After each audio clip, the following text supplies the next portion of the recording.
Hero Vishal గారు తమిళకు సంబంధించిన hero. అయితే అతను వలస కారణంగా ఆంధ్రప్రదేశ్ నుంచి తమిళనాడుకి వెళ్ళి అక్కడ స్థిరపడి అక్కడ ఒక హీరోగా సినిమాలు తీస్తాం జరిగింది. అయితే ఈ మధ్య ఒక న్యూస్ అనేది ప్రొజెక్ట్ అవుతుంది. హీరో విశాల్ తీవ్ర అనారోగ్యానికి గురి కావడానికి గతంలో ఆయన కంటి గాయమే కారణమని చెప్పేసి తెలుస్తుంది. ఓ సినిమా షూటింగ్లో విశాల్ కంటికి దెబ్బ తగిలింది. దానివల్ల శరీరంలోని నరాలు దెబ్బతిన్నట్లు అప్పట్లో ప్రచారం జరిగింది. ఇప్పుడు ఆ గాయమే తిరగబెట్టడంతో విశాల్ సరిగా చూడలేకపోతున్నారని, వణుకుతున్నారని సమాచారం. మరోవైపు ఆయన ఆరోగ్యంపై చెన్నై అపోలో వైద్యులు హెల్త్ బులెటిన్ రిలీజ్ చేసిన విషయం తెలిసిందే.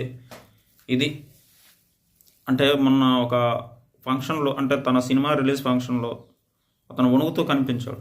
దానికి కారణం ఏమై ఉంటుందని చెప్పేసి అందరూ ఆతృతగా ఎదురు చూశారు. అయితే ఇంతకుముందు అతను షూటింగ్లో ఒక గాయం జరిగిందంట.